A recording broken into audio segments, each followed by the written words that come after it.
Good afternoon. This is Tom Heidi with the video summary blog for organizational behavior for Dr. Edelson. Managers and management in general are very important to an organization. Oftentimes, they set the overall tone of the behavior within the company. As I was preparing to write my first blog, I came across a quote from John Quincy Adams that states, "A leader leads by example, whether he intends to or not." And I think this statement is spot on, as I recall one of my very first managers that I had when I was a teller. He was new to banking, and I'm sure new to being a manager.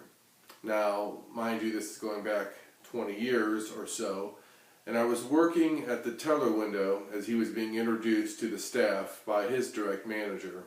And I remember him saying rather boldly and proudly that he only had to run a teller window for 5 minutes during his management trainee program.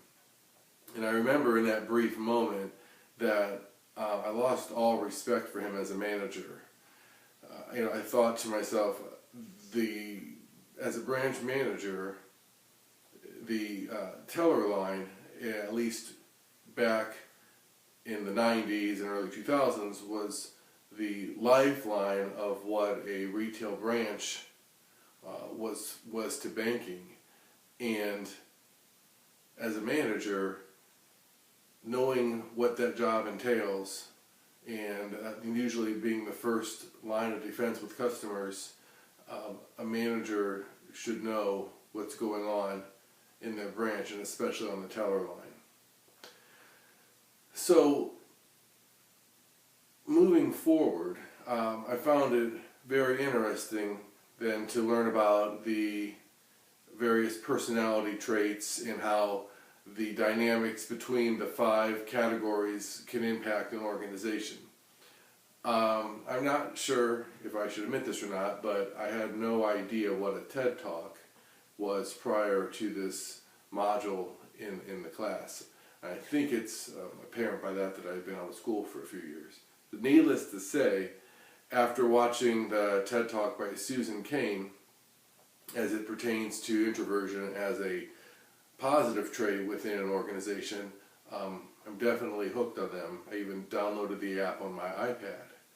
So it's definitely helpful to know what personality traits are my strong points and vice versa.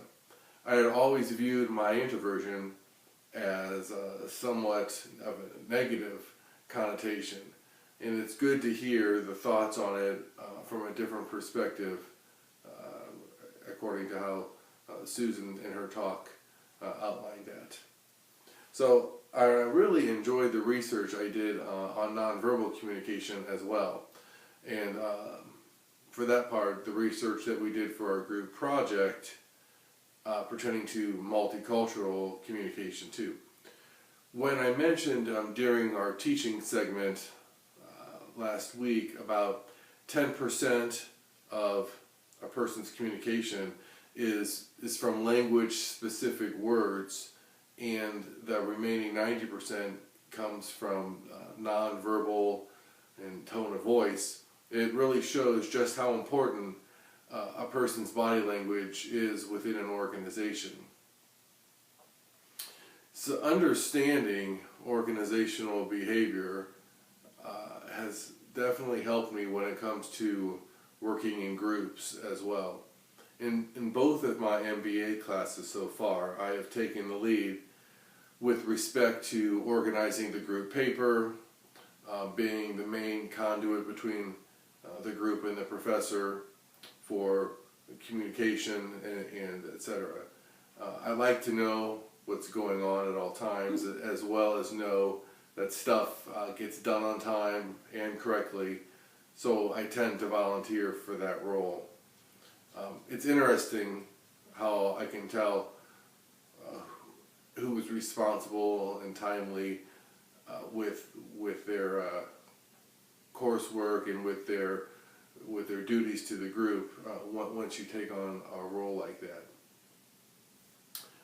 Organizational behavior and this class in particular has really opened my eyes to the different dynamics and facets that go on in an organization across all levels, whether it be management or interpersonal communication or large group teamwork and